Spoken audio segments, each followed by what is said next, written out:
seseorang untuk mengatakan sebatas ini, namun lain ceritanya jika satu ini disambungkan dengan dua ini lainnya dengan membentuk satu ini, pastikan ada perubahan. Teman-teman yang dikasihi oleh Tuhan kita Yesus Kristus, Paulus memberitakan Injil bahwa Yesus adalah manusia.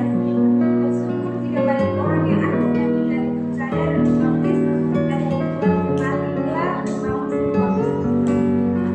Mereka yang berasal dari kebangsaan berbeda, terutama Yahudi dan Yunani, bersatu dalam iman untuk saling menopang dan mendukung. Sayangnya, tidak semua menjadi percaya.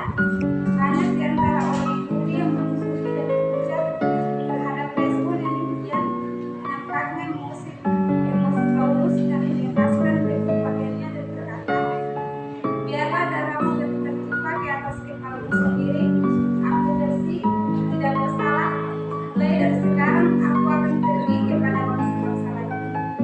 Dalam perkataan Paulus terdapat nada emosi, kedengkiran dan kegiatan hati.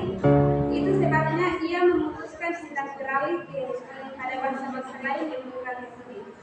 Teman-teman yang dikasihi dan diberkati oleh Tuhan Yesus Kristus, dalam kondisi demikian, Tuhan hadir dalam sebuah penglihatan dan menyatakan, jangan takut, teruslah memberitakan firman dan jangan diam, sebab aku menyertai engkau dan tidak ada seorang pun yang akan menjamah dan menganiaya engkau, sebab banyak umatku di kota ini.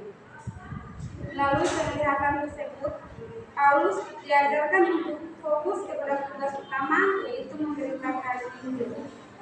Paulus tidak perlu takut dengan pihak-pihak yang memusuhi dan menghujat, sebab Tuhan memberitakan Injil kenyataan yang pasti. Lebih dari itu, Paulus tidak sendiri.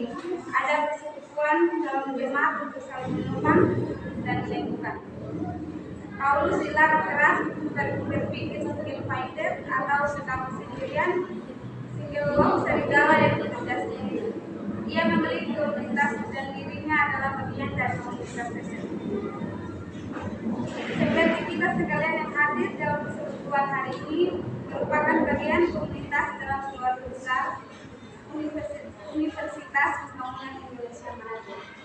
Teman-teman yang dikasihi dan diberkati oleh Tuhan Yesus Kristus, dunia modern sudah mulai menawarkan budaya baru, yaitu budaya untuk hidup sendiri. Mereka yang hidup mandiri dianggap sebagai orang-orang tangguh yang menghadapi kerasnya kehidupan. Memang para penyendiri dapat fokus melakukan tugas hingga akhirnya meniti karir menuju puncak jabatan. Hidup beriman pun dianggap persoalan untuk diri sendiri, cukup berdoa di rumah, membaca Alkitab sendiri, apalagi menimbang bahwa pernah terluka, kecewa justru terjadi dalam persekutuan, lambat maju karena direcoki, kegaduhan dan keributan oleh orang lain. Berbagai pengesekan dan pertentangan justru terjadi dalam persekutuan. Jika ini yang terjadi, maka menyendiri adalah sebuah pelarian semata dan rentan akan mengalami kesepian. Teman-teman yang dikasihi oleh Tuhan Yesus Kristus, persekutuan kita saat ini sangat penting karena setiap orang adalah penolong yang sepadan bagi sesamanya. Ada yang saatnya sendiri, seperti Yesus yang berdoa di taman untuk berdoa, namun ia tahu bahwa karya penyelamatan itu harus berjumpa dengan sesama kita, keluarga kita, saudara kita, kerabat kita, bahkan tetangga kita. Kasih memerlukan sasaran untuk dikasihi.